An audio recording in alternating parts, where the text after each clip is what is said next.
Welcome to First Bite, our Detroit Lions midweek podcast brought to you by prideofdetroit.com, where we bring you a very special guest to talk Lions topics. We are in the middle of our NFL draft breakdown, breaking down each of our Lions picks, going in reverse order, and we are all the way to round two somehow already. My name is Jeremy Reisman, and I'm the co-host, I should say, of First Bite. You can find me at Detroit Online.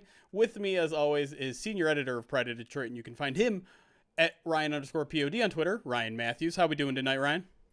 I feel like I'm the Andy Richter to your Conan O'Brien. Don't say that. I mean, I love Andy Richter. Don't get me wrong, but yeah, but you know what? You introduce the show, you bring in the guests. Like, you are the host. I am the co-host. I don't like that. I don't like that. This is a partnership here. Yeah, nobody likes getting credit.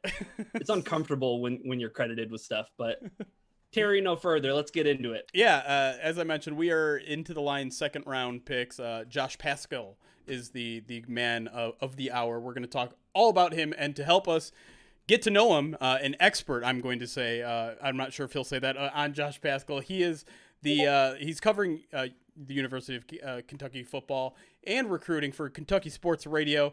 It's Nick Roush. Nick, how you doing, buddy?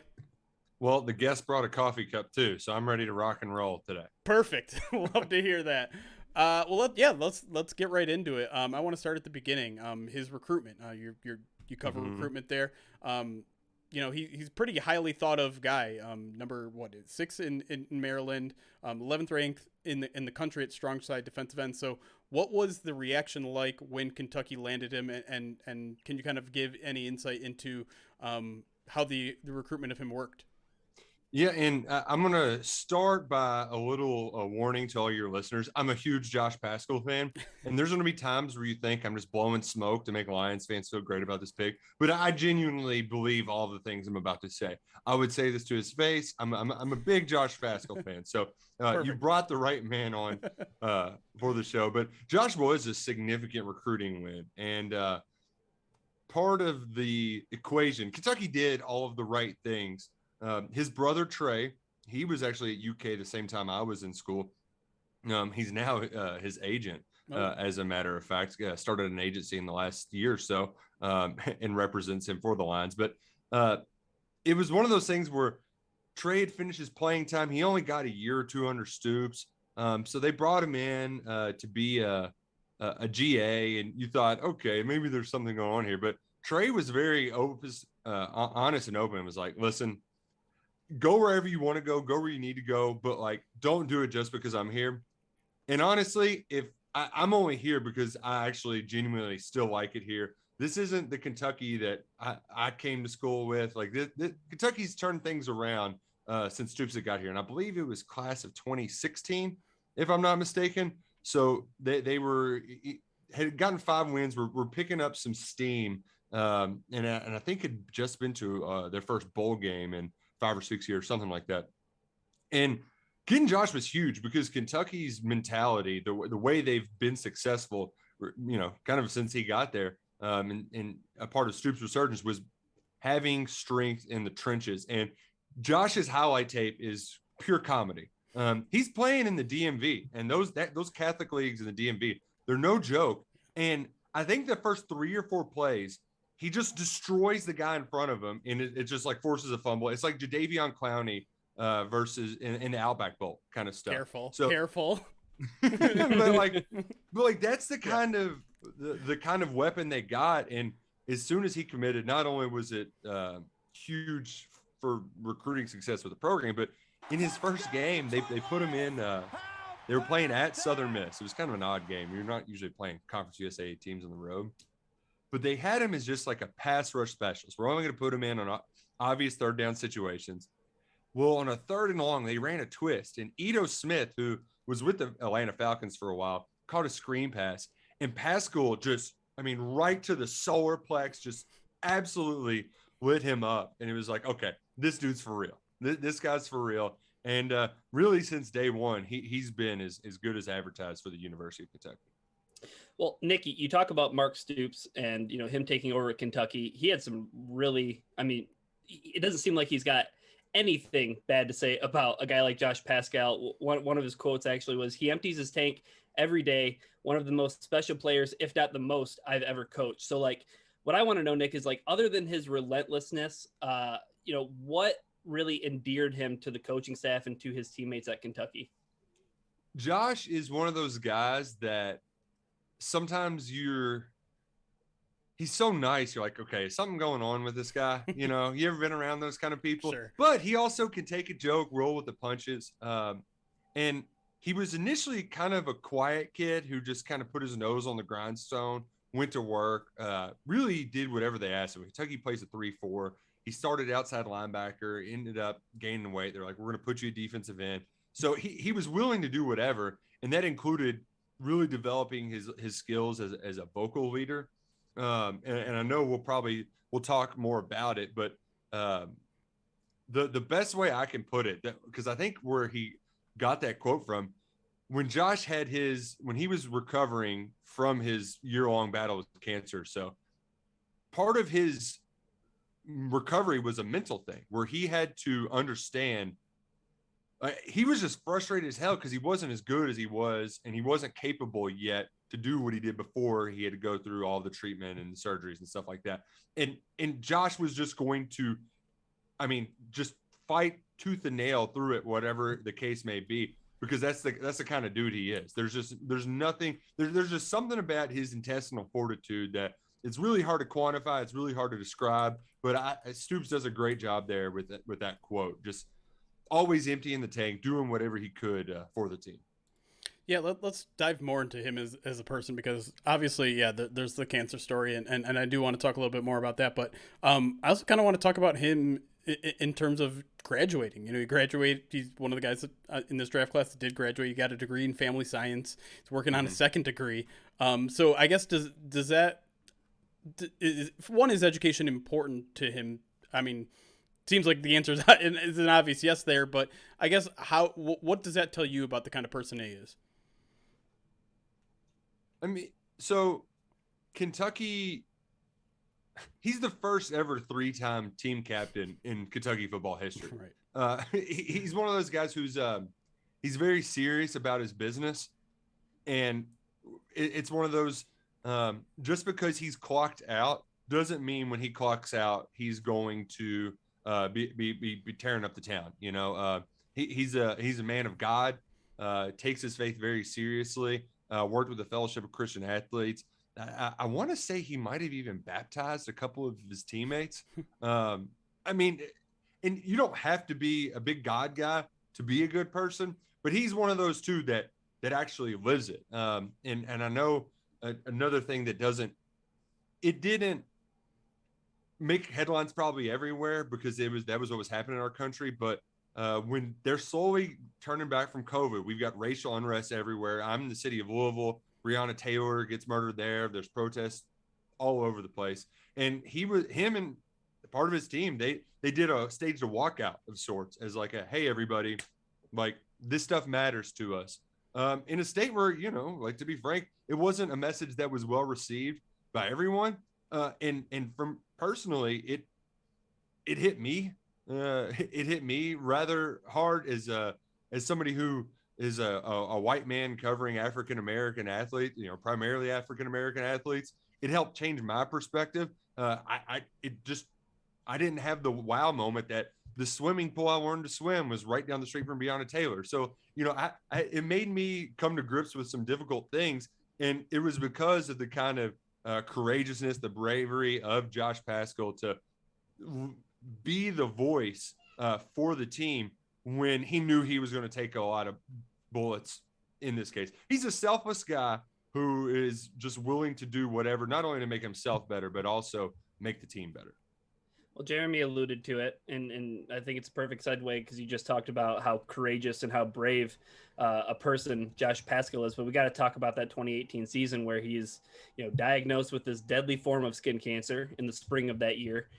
I'm reading Dane Brugler's draft guide, which is incredible, and I keep on referring to it. But like the amount of information that's in there, it's incredible, right? But like I read in there that you alluded to it, Nick, the surgeries and the treatments that he had. He had treatments that required him to learn how to walk again.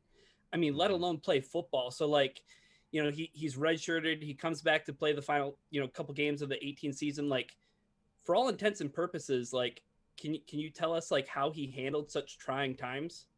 Well, that the day that everybody found out about it was one of the rougher days on the beat. I've been doing this 10 years now. Started the year before Stoops arrived, but it was UK Football Media Day, and I think within 48 hours before, Stoops found out that Paschal had melanoma on his foot, and that John Schlarman, Kentucky's offensive line coach, one of his original staff members, had a rare form of pancreatic cancer. Jeez. Really, I mean, that was one of those things where, you know, even as a report, we were all just kind of sitting there in stunned silence, trying to wrap our brain around it. And for Josh, he gives, I mean, both of those guys gave each other a lot of credit. Now, fortunately, Josh's was much more manageable, although it did require more surgeries than initially they expected. I think he ended up ultimately having 3. They had a lot of trouble getting the skin grafts to be able to take. But he had John Schlarman there, who was going through much worse and was just kind of gritting his teeth and silently working through it. And the two really helped one another through it, using each other to kind of, how you doing? And also just by example. And Josh was one who always put on a brave face. But there was a time, and I want to say it was the Florida game. So it's second game of the season. It's still pretty young. Kentucky wins at Florida for the first time since 1986. And I mean, it really was euphoric for Kentucky fans. There have rarely been bigger wins in most Kentucky fans' lifetime. And he had to watch from home. And he talked about not too long ago, he was with his sister and he was trying to like keep it together. He was happy for his teammates. And then when they drove around campus and that he just saw everybody celebrating in the streets, like he just lost it, like, because it wasn't fair. There were times where it was very difficult on him, but when he would have those kind of, he would let it out and then he'd reel it back in. Ultimately, I think it was about 3 surgeries, and then he ended up having to do immunotherapy. And the final immunotherapy, Stoops told him to leave because he was trying to practice through it. So if that doesn't kind of speak volumes to the kind of character he's got, you know, I don't know what else does. Can you speak to the emotions of him returning that year? I mean, that had to have been kind of an incredible experience to see him go through all of that in a season and then come what turned out to be kind of a phenomenal season for Kentucky. Yeah. Him to come back in those final 2 games, and I believe he got a sack in the finale. Yeah, it was. I mean, Kentucky hadn't won 10 games in the season in 41 years, and so you put that in the middle where it's bookended by these really emotional highs and lows. Now, you know, you got to credit some of it to his team for really supporting him. When they would break down, it was JP on 3. You know, they would break down on Sharman. Like the two did, I think, were rather intertwined. But it was one of those things too, guys, where, you know, sometimes you'll hear scuttlebutt kind of leading in, and you're like, man, is this really going to happen? And I didn't want to be the one to put it out there to like jinx it. And I saw him dressed and I was like, okay, well, maybe they'll let him dress, and, you know, it'll be kind of a ceremonial type thing. But he started and he didn't play, you know, I mean, he obviously didn't play like a full game. He wasn't in shape to do it. But I mean, on the second series, he got a tackle for loss, you know, and made a play. And the kind of stadium, when they heard his name, it was almost like a touchdown. You know, you got a standing applause from a white crowd against, you know, a Sunbelt team. But it was still just one of those moments like, holy crap, like this kid's been through a ton. And like you said, he ended up getting a sack and then was able to travel with the team to the bowl game. And even though he was back, it did take longer than he would have liked to get where he wanted to be. You had the 2019 season where a lot of it, he's just not all the way in shape quite yet. Like his foot, as you alluded to there, Ryan, it was on the ball of his foot. So like if you've ever had like turf toe or something, you kind of walk around it and it's real weird. So there was quite a bit of rehab in that aspect of it. 2020 is the COVID year, so it's not exactly what he wanted. And he still gave you a good amount of stuff, but 2021, he was just off the charts and did everything we expected him to always do.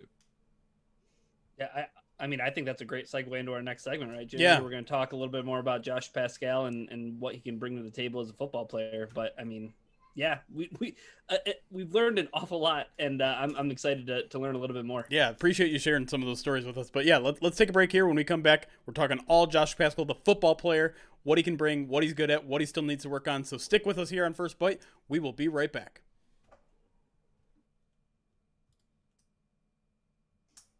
Okay, really quick, let me get over to our supporters.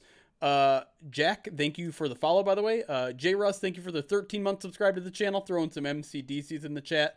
Krolik with the 13-month subscribe says Baker's dozen. That's right. Darth Hippo, our good buddy who will be on the podcast pretty soon, before you know it. 22 months subscribed to the channel.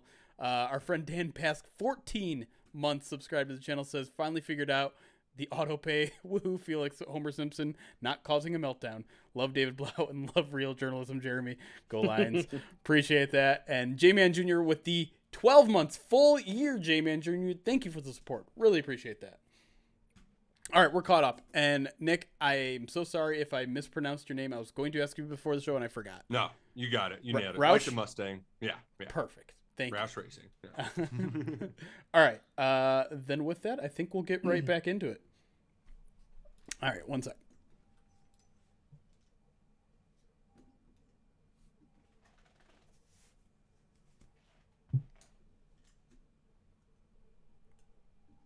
Welcome back to First Bite. We are in the middle of Josh Paschal getting to know podcast series that I haven't come up with a catchy name with yet. Ryan, do you have any ideas? No. Perfect. You're clearly on the spot, and I am too. Exactly. Well, we're here with Nick Roush from the Kentucky Sports Radio to give us everything we know. We talked all about Paschal as a person. Now let's get to him as a football player, and I want to start where we kind of left off there, that 2021 season. What was it that finally clicked for him? Obviously, there was the injury, there was the COVID season, but was the potential always there? It's just all the distractions were finally gone, or was it a coach, a scheme? Why did everything come together for what was maybe one of the best defensive seasons in Kentucky football history? You know, some of it was just being fully healthy for the longest he's ever been. That quote you had about from Stoops about emptying the tank. Some of it's just playing through banged up stuff, being, groin injury here. He's got a bad shoulder. And some of that stuff, when you only have 3 seconds maybe to get to a quarterback, if that, if you're a half step slow, that's all the difference in the world. But I think a lot of it really was the health aspect of it. And then some of it was just he had to be the man to an extent for the Kentucky defense. And in previous years, in 2018, like Josh Allen was a bad man. Boogie Watson was also a very talented pass rusher. But I also think, too, in that 2020 season, there wasn't a whole lot of other guys to draw away. Like if you're sliding the offensive line, if you're sliding protection, you were going to slide it to Paschal's side. But last year, it just didn't matter anymore. He was a man possessed, and he really – it was those big moments, like, as nice as a guy as he is, he flips that switch and he's a psychopath. And in that Florida game, man, he was out of control. I don't have the stats in front of me, but especially in the run game, that's where he really is at his best as an edge setting run stuffer. Like in that Florida game, they didn't Emory Jones was a very average quarterback, and they had to use him and the running game. They like to do all that kind of zone read stuff. At least Dan Mullen liked to do all of that. And they tried to do it all the time. But when Paschal's your read man, he could take care of both of them. It didn't matter. He was absolutely a bona fide badass in that game. And the play that, that's when he had his biggest play too. Blocked a field goal. Kentucky returned it for a touchdown to take the lead. And it was one of the loudest crowd pops I've ever heard at Kroger Field.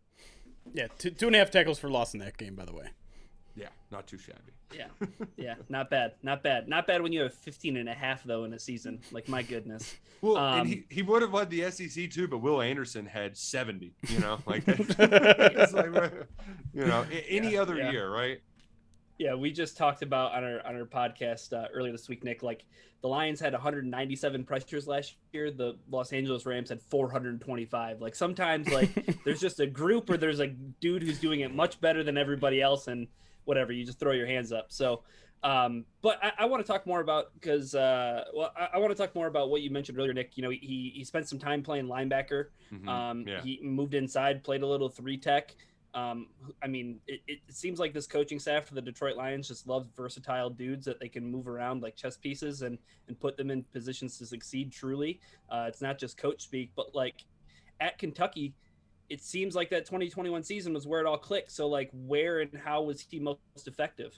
Well, and that's where I think he is a good fit for the Detroit Lions, because he kind of bounced back and forth. He got bigger. They joke, he ate one too many ham sandwiches this offseason. But he has the athleticism to stand up in a 3-4, but he's at his best actually being that kind of 5 technique defensive end, and then using that in zone blitzes where he can back off and jump a lane, a little drag route or something in the flat, something like that. And especially in twists, like coming from the outside in, he has enough meat on his chicken wings to withstand that. So I really do believe that it just took him a while to kind of grow into his body, to find the right spot for him, because Kentucky calls it their jack linebacker, where you're the big outside guy. Yep. And he was at that spot a lot, and it allowed him to do a lot of the kind of stuff you'll see in a 4-3, but they probably dropped him out more than they wanted to out of pass rushing situations. And that just,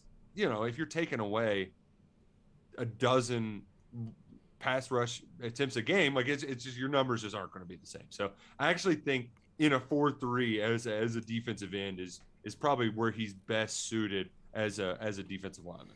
And it looks like in Detroit he's going to get some opportunities to slide in, to maybe do a little 3-tech, especially during pass rushing downs, third downs, things like that.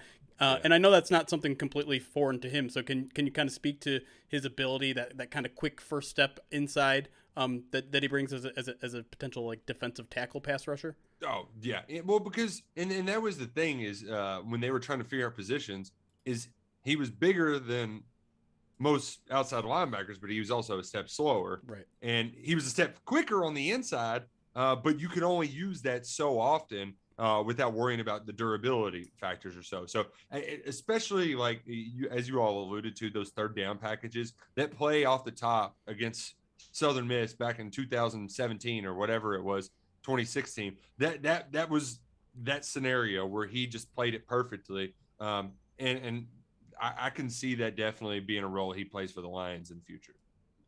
Yeah, so let's talk about some of those expectations for Josh in his first year in the NFL. Special teams contributor, like right from the jump, Nick. You already talked about the blocked field goal, and he had a couple of blocked punts while he was at Kentucky as well. So is that something you see him like immediately being able to do? Yeah, and it was one of those things too. I was curious about how he would clock in some of the sprints and stuff like that.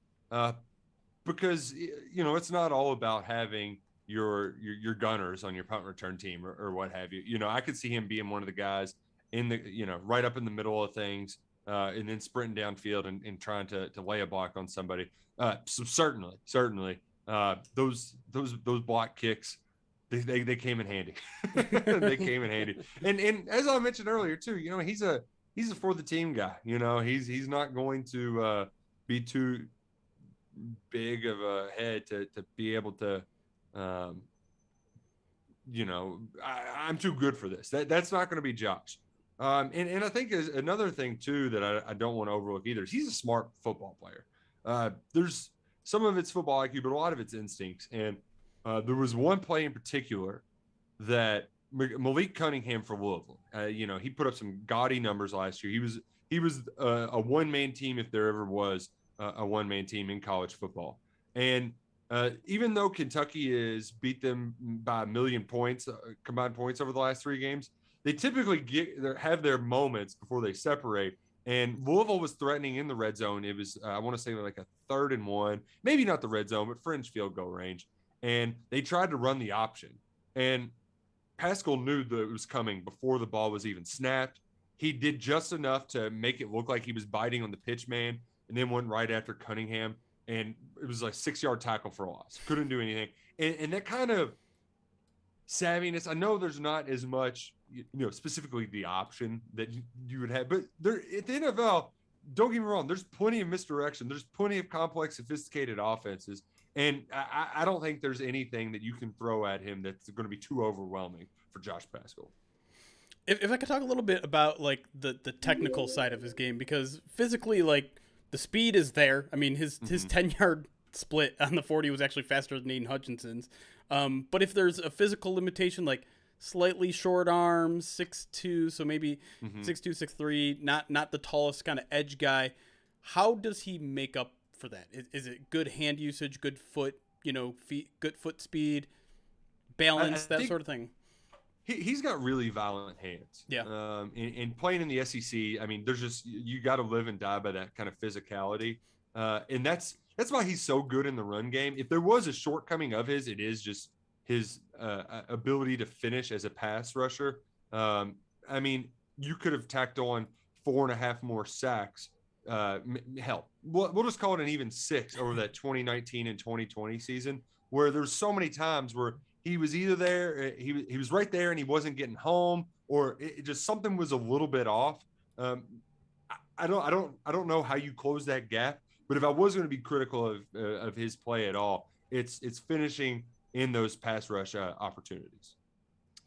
Well, I'd be remiss if I didn't ask you, Nick, because you mentioned some other great Kentucky players, Josh Allen, right? Bud Dupree is another name that comes to mind. What player maybe in today's NFL stands out to you as like that's kind of the blueprint for like Josh Paschal? When I see that guy play, that seems to be like what he'll be able to bring at the next level when he's playing on Sundays. Oh man, that's a really good question. That is a good question, because man, he's, because as Jeremy said, slightly undersized, but he's got the athleticism and like you just mentioned, violent hands. Just say Aaron Donald. Well, I mean, I'm kidding. But I mean, Matt House, who was Josh's defensive coordinator initially, coached Aaron Donald at Pitt before they got there. But there is a little bit of that. It's just he doesn't have that same amount of juice, right? And I'm trying to think of a good kind of run stopper. If we're being completely candid, going into this draft, he just felt like a Baltimore Raven from like a culture fit, just everything about it, especially that division is you really got to deal with some physical running teams like the Steelers and stuff, and of course you'll do that with the Bears because the Bears, their offense was stuck in 1985, same time the last time they were relevant, but between that and having to deal with some like the Vikings got talented running backs and Dalvin Cook, like that's where he is at his best. If you're and for a 2nd-round pick, you're trying to find a decent edge. It's hard to get a guy that's going to have that juice, but you're not going to find a much better run stuffer. But I think to that point, Nick, right? Like that's why we see him go a lot earlier than I think a lot of people were anticipating him going in the draft, because there's something about this kid, between his coachability, between his attitude, and between some of the physical traits that he has. Like that's why he wasn't a 3rd-round pick like a lot of people thought, and that's why Jeremy, like Brad Holmes said, we had to get this guy now or else we weren't going to get him.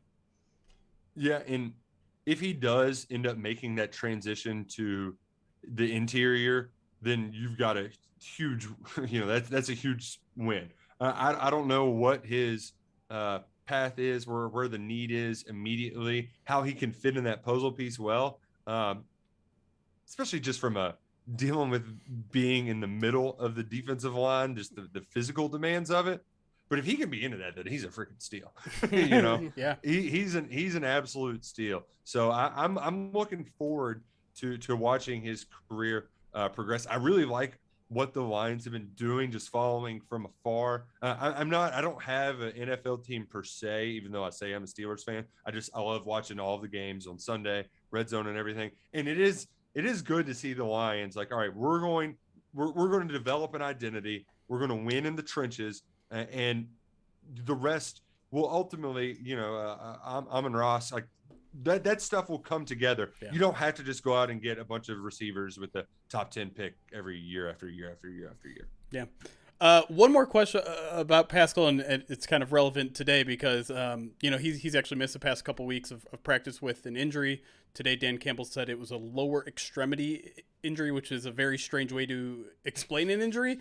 But obviously, a lot of people who have followed Paschal closely immediately kind of go to mind of how his career ended at Kentucky, dealing with some sort of lower body injury. I saw it explained as a lower leg injury. I've seen it explained as a groin injury, something that kind of lingered towards the end of the season. I don't know if you have any insight on try to quell some concerns.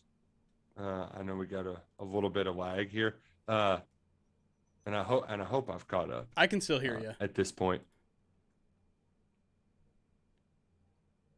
Can you hear me? Oh no. The storms.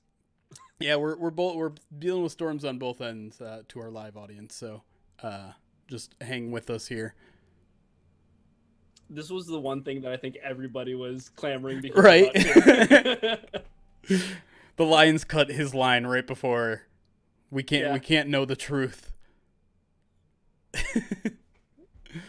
But how about Nick so far, man? Right, like.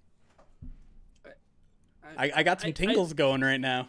I don't want to say anything as a as like a down to the rest of our guests, but Nick, man, he's bringing the energy. Top tier. He's brought a lot of stories that I didn't know about it with the the social justice marches and the fact that he was coached by someone who coached Aaron Donald. I didn't know that.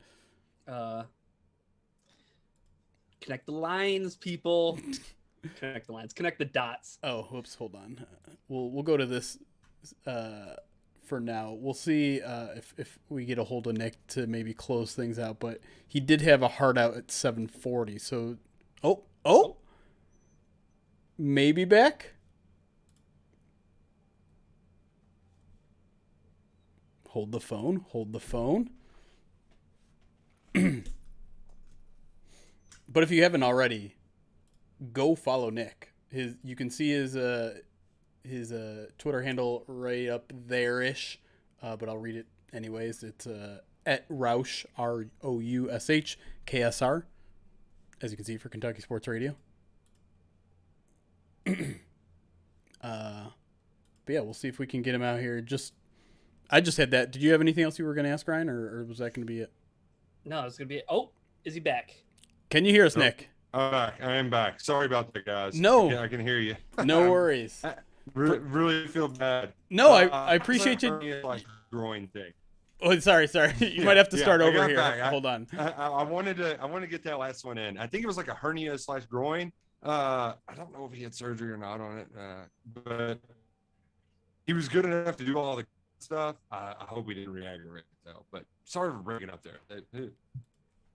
No, I made it all the way to D without any technical difficulty. we almost made it, and I do appreciate you jumping back on to clarify that, because that is something that I know Lions fans are a little anxious about right now, because the Lions have a poor history with second round picks, and just this seems like maybe the latest in poor luck. But anyways, last thing, Nick, I just want you to kind of have the floor to promote whatever you want to promote. Where can people find you on Twitter, social media, listen to you, hear you, anything? You can find me. I'm at KentuckySportsRadio.com. Roush KSR, that's ROUSH. KSR is Twitter. That's where you'll find most of my work. I love to hate on Louisville and Tennessee fans. I'm dunking on them regularly. If you just want to follow Kentucky football from afar, I'll give you the most entertaining Cliff's Notes version as possible. Will Levis could be your quarterback of the future. Just saying. Could be out there. So go ahead, give it a follow. Anything's possible. I do a bunch of other stuff too, and I tweet about that as well. If you want to find some more audio entertainment, but Roush KSR on Twitter is real. You'll get the best Cliff Notes version of everything Kentucky football. Well, Nick, very, very much appreciate your time. Thank you so much, man. Bringing the energy, bringing in the facts, and bringing a lot of hype to a guy that I already know Lions fans were already pretty excited about. So appreciate your time. Appreciate everyone listening. We will be back next week. We are already up to Jameson Williams' version, and we'll have a nice Alabama guest to talk about that. But until then, appreciate you all listening. It's chaos. Be kind.